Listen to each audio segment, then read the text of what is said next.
What's up, everyone? We are the Raiders of the Popcorn Bucket. I'm Jacob. I'm Monique. I'm Jordan.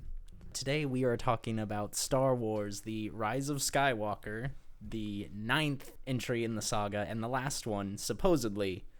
I feel like 20 years from now they're gonna be like, it's "Let's the make last it." one until the next one comes out. Well, I mean, they're making all the spin-off movies. Like, that's still happening. Sure. But I feel like at some point someone's gonna be like, "Time for episode 10."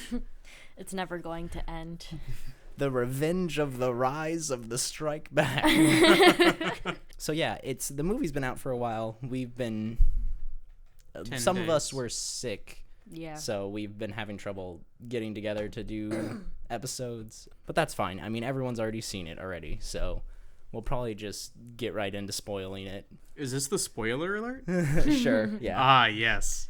I almost want to talk more about like the reaction to the film rather than the film itself, but Okay. We'll get into it first before we get into that. So overall, I liked the movie. I don't think it's as great as episodes 4 through 7, like the original trilogy and The Force Awakens. Sure. I don't think it ends things as well as Return of the Jedi does, as far as a conclusion to, wrapping up this whole saga. Finishing the trilogy. Yeah. Well, And the trilogy of trilogies. yes. Yeah. But overall, I thought it was a lot of fun just seeing our main characters go on an adventure together. I had a lot of fun with the movie, way more so than with The Last Jedi. So I still overall enjoyed it and thought it was pretty good. What were your guys' general thoughts on the movie? So I said earlier that I love spoilers. I actually don't. I hate them. And I happen to have seen spoilers before the movie. And I thought, based on the spoilers, that no way is it going to be a good movie. I just thought that it was going to be a not good movie. But, they did it. And J.J. Abrams put the things that I saw were going to happen, he made happen in such a way that I didn't mind them overly much. So, overall, pretty good. I enjoyed it. Incredibly entertaining. I also enjoyed it. I was not given spoilers, and I don't remember the other ones very well. But I've seen them, and I have enjoyed them. I have watched them with my eyes and listened to them with my ears. Mine own eyes and ears. I've seen it twice now. I assume both of you have only seen it once. Yes. I've seen it once. Collectively, though, between she and I, we have seen it 2 times. That's true. Using basic math. My memory will just cut that in half. I think I actually liked it a little bit better the second time. There were some problems that I had that I was like, oh, don't really like that. And then the second time, I don't know if I was just used to them or not, but they didn't bother me as much. So, but getting into the plot of the movie, Palpatine is back, obviously. We've been hearing his voice in the trailers. He was on that poster, like his face. Right. It was no surprise. And sure, yeah, they made that very clear that he was going to be in the movie to some capacity. I thought he was going to be more of a Force ghost, maybe training, maybe training Kylo or something like that, since his master's dead. And I also didn't think he'd be like immediate, but first line of the title crawl, the dead speak, there's this message from warning/threat from Palpatine. He's going to take over the galaxy, blah, blah, blah. So Kylo Ren is on a mission to hunt him down and destroy him because he doesn't want him interfering with his reign, which I thought was interesting. I thought it'd be more like, hey, you're super powerful, why don't you help me? But it's like, no, I'm gonna fucking kill you. I want you gone. I don't want any competition. Yeah, and I loved it there. He got to the Sith planet Exegol. And Palpatine said something about Snoke, and he's like, I killed Snoke, I'll kill you. It's like, ooh, get it. But things move very fast at the beginning of the movie. We have Kylo Ren. He's battling on some planet. He gets this Sith Wayfinder that takes him to the Sith planet. And then Palpatine's there, and he reveals that he created Snoke. And all of this, basically everything from the beginning, was his own machinations. Which I really loved because... No? Okay. I could see where you'd like it. That he's behind it all. Politically. Well, here's the thing. And people say that this movie is so, disconnected from The Last Jedi, which certain points, yes, but I feel like with Snoke being such a wasted character in that movie, it's like, well, what's the point? And it's like, oh, well, the point is he was just the setup to something larger. Oh, he was a pawn. It was trying to bridge the gap between... Okay. It's so hard, obviously, because The Last Jedi went in a totally different direction than The Force Awakens did, so this movie has to try to combine both of those movies into a coherent third movie. Sure. And I think the person most to blame is, like, Kathleen Kennedy, because she was the one there through being an executive producer for both of the films. I said from the beginning I thought it would have been best if JJ had written, like, he wrote and directed The Force Awakens. I thought he should have just written the scripts for the next two movies, so it would have been more coherent. And like then one mind behind everything. Yeah, and then they can just get, whatever directors they want to come in to add their own visual style to it. The basic script. Yeah. Or the foundation of the script. But as it was very disconnected. So I thought that Palpatine being behind Snoke was actually a pretty good decision to try to, like, tie it all up. Do you know who was originally supposed to write and direct this movie and who also wrote the story for it? He was credited for writing the story. No. Colin Trevorrow, a.k.a. the man that wrote and directed Jurassic World. Really? Yeah. Did we do a thing for... We did Drunk Jurassic World. Yeah. Okay. So I feel like this movie could have turned out a lot worse. It could have been almost like a shot-for-shot remake of the episode 4. Like Rey would have been running in heels from Emperor Palpatine at the very end. So yeah, that's a fun bit of trivia for you. So like I was saying, the beginning moves very fast. We go from Rin just meeting Palpatine, who says, "Ooh, Rey's not who you think she is, and you need to eliminate her." Cut over to Finn and Poe. They're doing things for the Resistance. They find out there's a spy.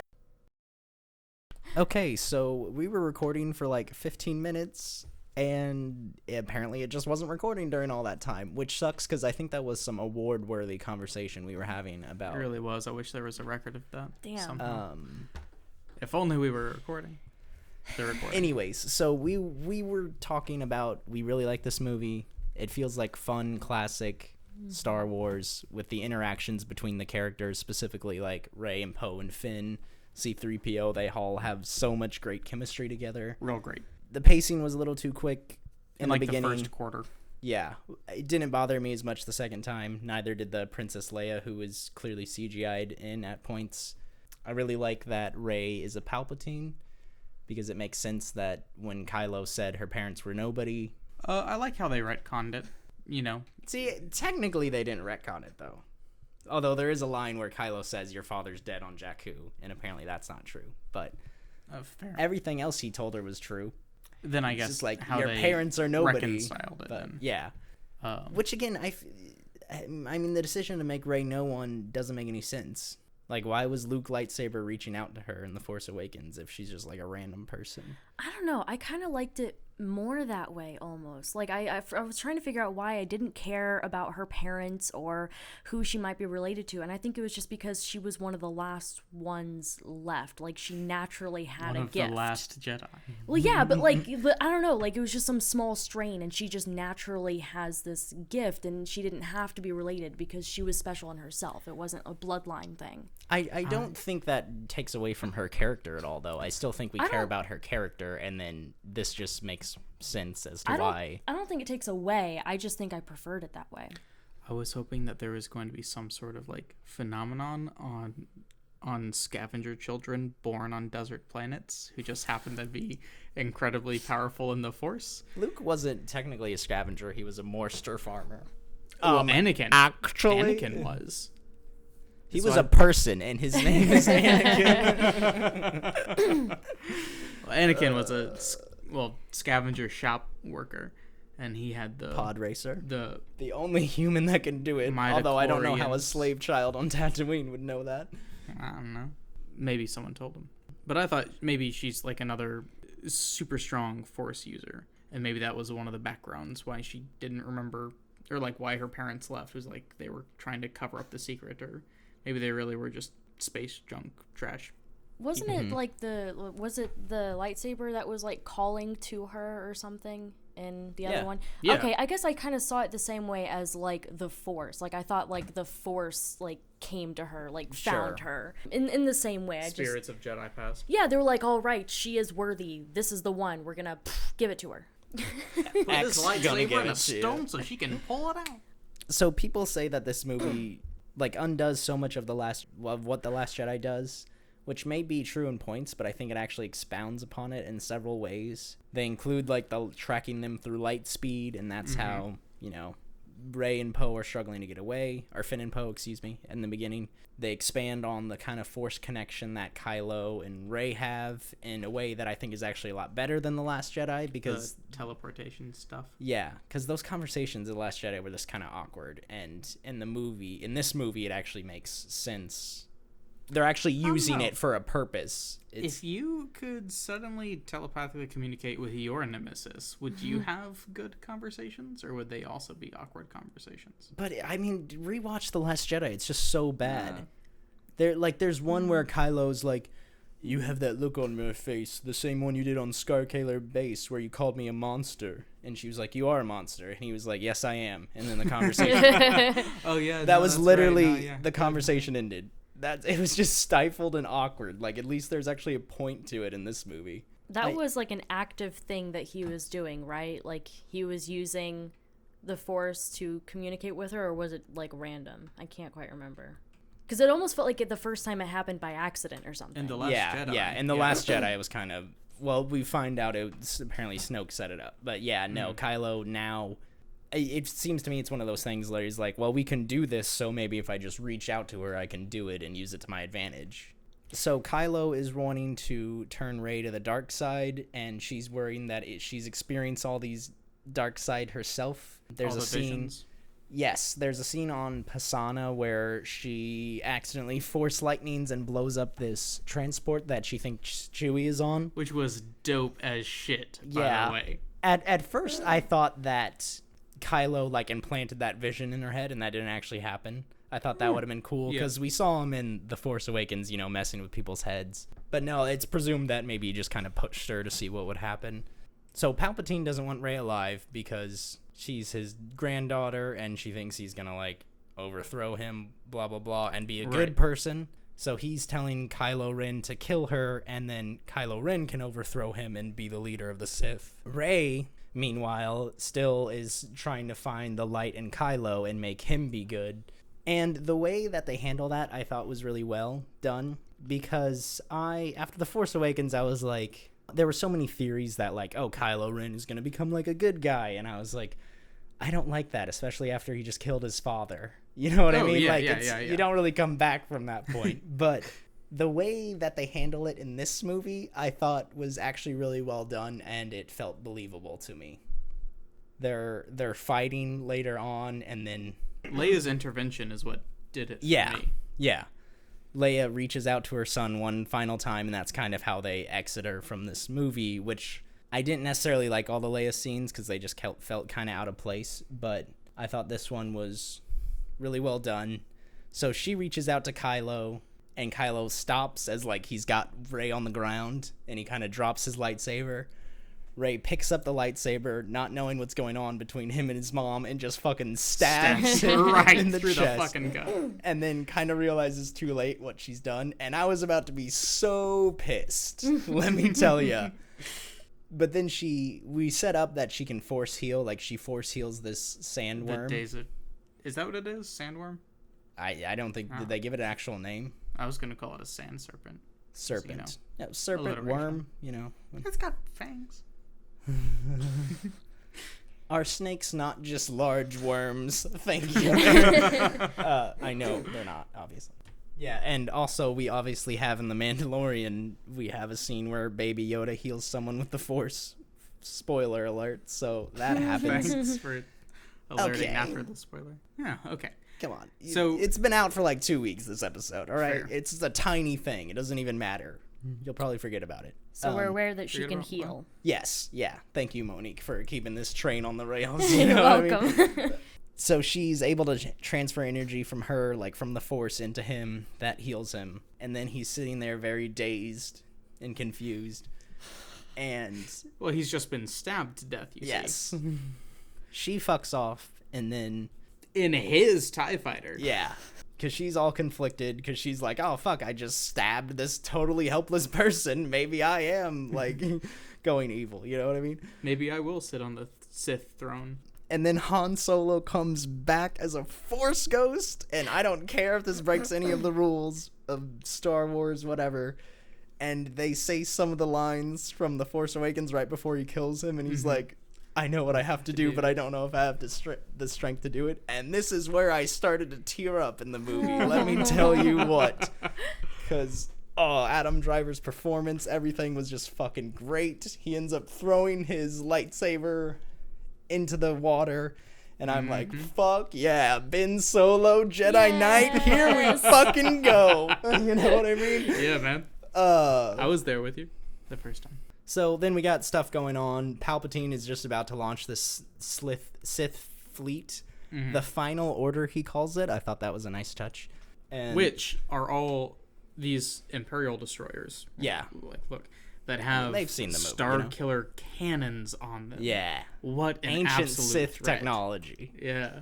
Which people were like, oh, they're doing the fucking planet killing thing again, and I'm just like, whatever. It's like a tiny this time thing. there's a whole fucking fleet. There are so many things that people are like, oh, it's just fan service, and I'm like Chewie receiving the medal from Leia, like, sure, that's fan service. Other things, it's just like, this is just what happens in like a Star Wars movie. Like, this is just like the plot going forward, and they're people like, nah, are it's fans fan of the service. franchise because these things happen. Having these things happen more is just a continuation of an already established pattern. Yeah. Not them coddling fans. Oh, okay. I wasn't quite sure what you guys were talking about at first when you said fan service. Oh, yeah. Putting shit into your films or your shows that wouldn't otherwise fit, but that fans want. Okay. I mean, since 1983, when they redid the Death Star for Return of the Jedi, like, Star Wars has been, like, repeating things. So Avengers Endgame has way more fan service than this movie does, but no one cared about that. Anyways, so yeah, well, obviously we're setting up for the climactic battle between the Final Order and the Resistance. They're like, oh, fuck, we don't have enough people, so Lando's back in this movie. Forgot to mention that. Thought he did better than he did in Cloud City, I'll tell you what. You traitors, piece of shit, get the fuck out of here. So yeah, him and Chewie are going to go off, and they're going to try to recruit more people to fight against the Final Order, while Poe, now in charge after Leia's deceased. And he has a nice little character arc where he's like not necessarily trusting people. He thinks Rey needs to be outside of fighting. Right. Much better character arc than the one he didn't have in The Last Jedi, where he just fought with Holdo because she was being really stupid. So he's like, oh, how the fuck do I do this? And Lando's like, he's like, oh, how did you guys defeat an empire? And he's like, we had each other. So Poe's like, goes to Finn and he's like, hey, I need you in command with me. He's like, there's that little back and forth, like, oh, Thank sure, you. General, I thank you, appreciate General. that. Oh, absolutely, General.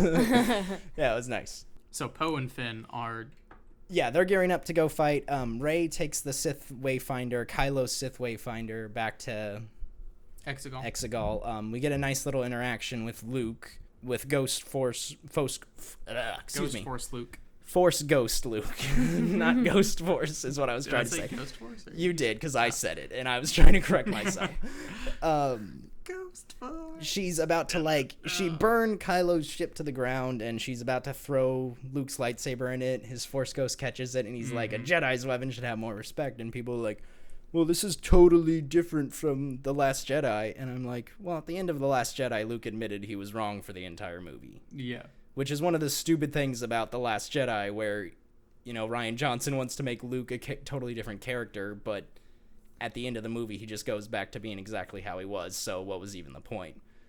So, again, this isn't something that totally ignores The Last Jedi. This is directly coming from it. Luke redeemed. Yeah. She fucks off to Exegol and also tells... Well, goes and gets Leia's saber, right? Oh, yeah. Luke tells her about her and Leia both training to be a Jedi. So she has both the sabers now, and she goes to Exegol. Because I was concerned when Kylo fucking yeets his into the ocean. Like, how are you gonna fight Force Ghosts without sabers? It's true. It's a good point. Well, he brought a blaster, remember? Oh, Rey's transmitting the coordinates to Exegol because it's, really hard to get there. So she translates it to the Resistance so they can all come. She goes and confronts Palpatine. Get a fucking awesome scene whenever Ben shows up. Kylo shows up. Yeah. Just in like a normal shirt and pants. Just running around in clothes. Yeah. He doesn't have his armor on, nothing. He jumps down into like the little chamber that you have to go down in the elevator to, and he hits the chain. He's just like, ow. So good. Has to face off against his Knights of Ren, and they're kicking his ass because there's 6 of them, and he just has a blaster. Yeah. And Rey takes her lightsaber up. Palpatine thinks she's about to strike her down like he wants her to. Said she puts it behind her back, and then Kylo picks it up and just starts it's so fucking good. The face he makes too once he get it, he's just like, well, all right, have this and may as well do some killing. Rey managed to defeat Palpatine using the spirits from all the Jedi, but apparently this is too much for Rey and kills her. Kylo comes back. Because he was thrown down a cliff, whatever, hole, I don't know. He comes back and he's able to like force heal her the way she did for him. And then they have a moment and they kiss, and I'm like, oh, but what about Rey and Finn? But I'm here for it. Like, they can get it on, Oh yeah, but apparently the effort that it took kills Kylo. Kills Ben, which I didn't like because.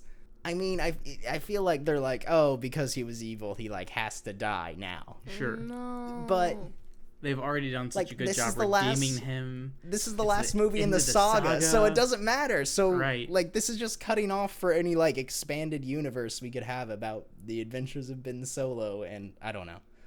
I just really wanted him to be alive at that point. But yeah, I really wanted him to stay alive. I'm sure they saw it as like, his last thing to redeem himself, like he turned good at the last second. Were you wanting little Jedi babies? I did want little Jedi babies. I wanted Ben and Rey, little Jedi babies, just fucking doing shit all over the place. Sure.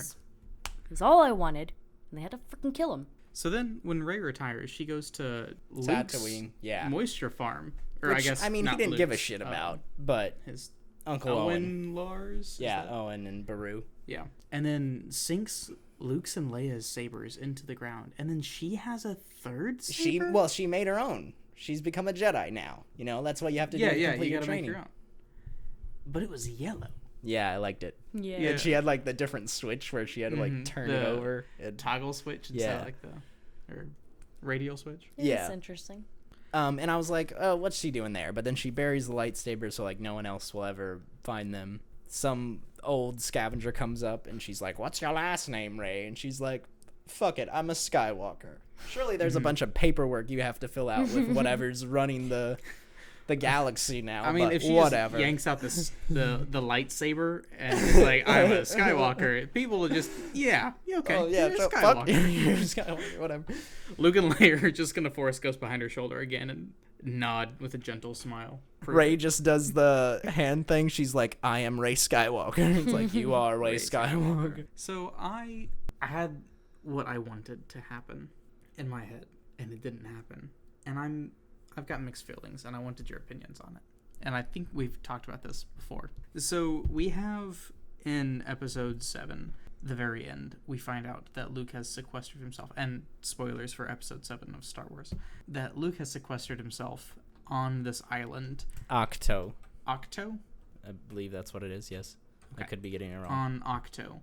And he's like just devoted himself to living life and thinking about balance and shit, right? Well, again, The Last Jedi erases what happened in The Force Awakens, because in The Force Awakens, it's pretty clear that he left a fucking map to his location, and then The Last Jedi, he's like, wait, what? I didn't want to be found. It's like, then why'd you leave a fucking map to your location? But, yeah, okay. But anyway, he's, like, preaching there's an equilibrium in the Force, right? Again, this is The Last Jedi, which I've seen twice, not for 2 years, so I don't remember. And again, no. I mean, his whole philosophy is like the Jedi need to go away. Yes. Because they didn't even like see the rise of Palpatine, and they were blah, blah, blah, blah. So I guess I took that as, the two heavyweights at the end of the scales, if they were eliminated, the scales would just naturally balance, right? So I was thinking that Rey and Kylo were going to get together in some fashion. And Kylo with his redemption to the light, but like so dark at the beginning of his arc. And Rey with like so light at the beginning of hers, but then like the tinge of darkness, they were going to get together and create like gray Jedi and follow that teaching of balance that Luke was kind of preaching, or that I construed him as preaching. And the Rise of Skywalker wasn't going to be like the rebirth of Luke Skywalker or Luke and Anakin Skywalker's family, but like a new order of Force users called the Skywalkers, who are just going to be like gray Jedi. And I thought that would have been just real neat, you know? Yeah. And that could leave the saga open for a whole bunch of shit later on. But that didn't happen because what happened. And I liked the way that it ended, but it would have been so neat.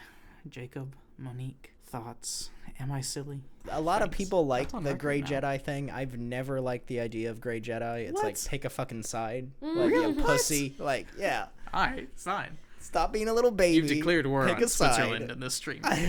Look, we're being realistic here by saying there should be gray, because the world's not black and white. But this isn't this is a sci-fi fantasy series. If you weren't aware, you need conflict. I mean, like, what's a Grey Jedi gonna do when Palpatine's like, I'm gonna blow up every ship, I'm gonna blow up every planet in the galaxy? Be like, look, you know I'm bad, but not that bad, so maybe we should stop it. The Grey Jedi would be like, that's too far in one direction, and then they would destroy Palpatine.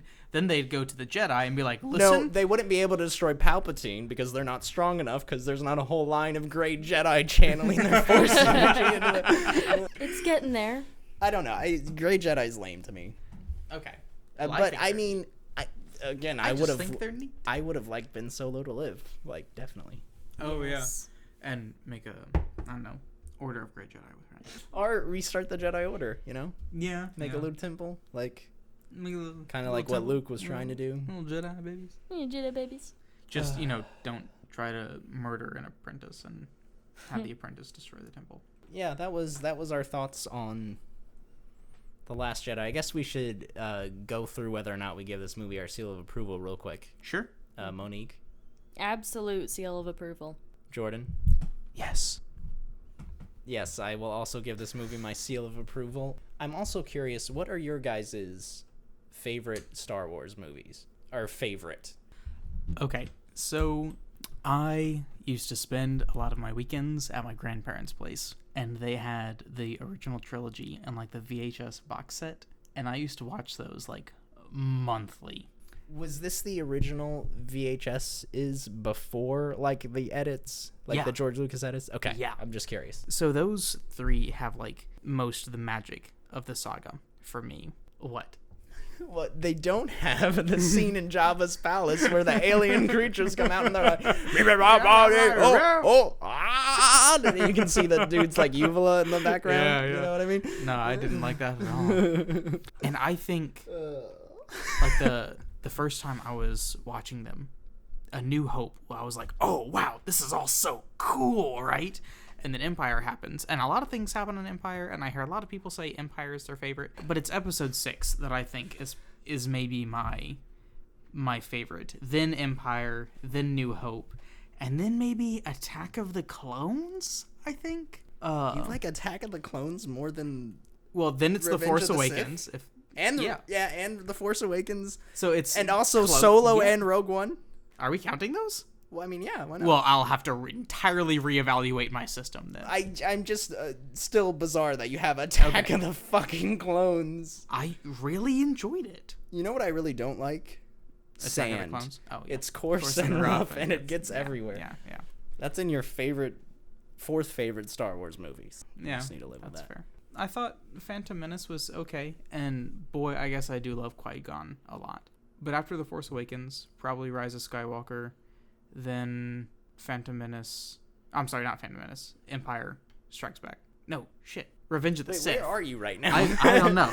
Sorry, I'm trying to think in the back of my head where I'm going to fit Solo and Rogue One, and I'm. We don't have to go through all of it. That's fine. Too much processing power. You like power the original trilogy, and then you like fucking Attack of the Clones.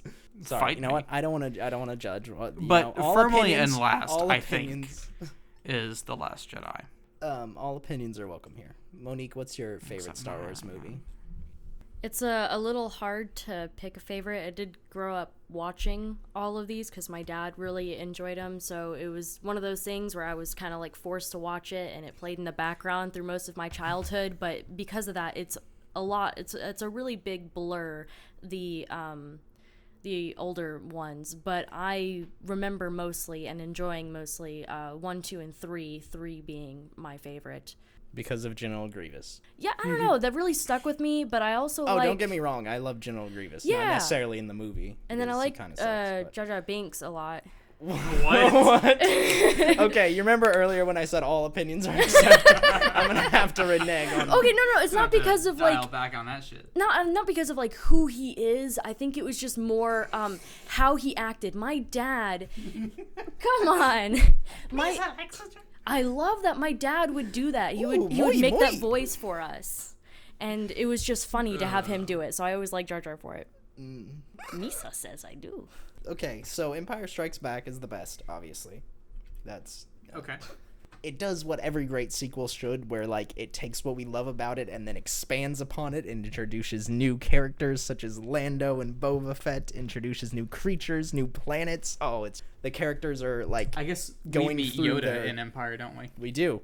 The characters are all, like, struggling with what they're going to do. We get so many amazing sequences. Luke training on Dagobah, going through the asteroid field, going to Cloud City and having Lando betray them, and it's just the dagger in the heart, and then ending with Han being put into the carbonite. Oh my god. Empire's my favorite. Then A New Hope, The Force Awakens, Return of the Jedi, and then probably Solo, which I actually like more than Rogue One, then Rogue One, Episode 3, The Last Jedi, and then Episodes 1 and 2 in whatever order. Okay. I mean, they're bad movies, you know. What do you want me to say about it? I just think I like. I mean, I loved them when I was a kid. When I was a kid, it was great. Okay. Now you watch it and you're like, this sucks.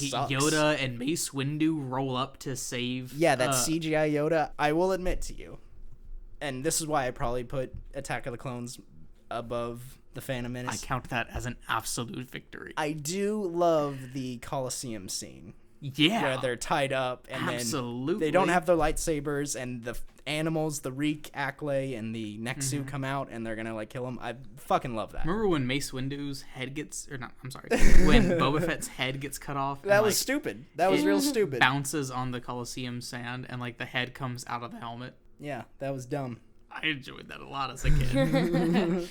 Sure, as a kid, yeah, I'm no longer a kid. That is why it's no longer. Opinions change. I'm trying to like evaluate these on the way they made me feel when I saw them for the first time. If that's factored in, then the prequels are probably my favorite because I mean I loved the originals as a kid. I mean I loved the originals as a kid, but like the experience of seeing the prequels in theaters and not knowing what's going to happen, because there's not a point in my life where I can remember, oh, I don't know what's going to happen in Return of the Jedi. Like, I know what's going to happen, you know what I mean? Right. I wasn't able to experience any of the surprises for the first time that I can remember, because I was just always watching them. Mace comes up, and he puts a lightsaber in front of Boba Fett, or Jango Fett's neck, and he's like, this party's over. Motherfucker. Remember when he says that? Why is his lightsaber purple? I actually read a thing where he requested it to be purple so that he could tell where he was on screen. That's stupid. And that he's got a prop at home that is just the purple lightsaber with like badass motherfucker engraved on the hilt or something. Man, it's believable enough to be true. Remember Poggle the Lesser? Rip. That's the leader of the Geonosians. He like walks with a cane and he's like, you know what I mean? That's how he sounds. Rip. Anyways, that was Star Wars: The Rise of Skywalker, and a whole bunch so of other many things. other things. You know, may the Force be with you. Thanks for listening, everyone. Seagulls.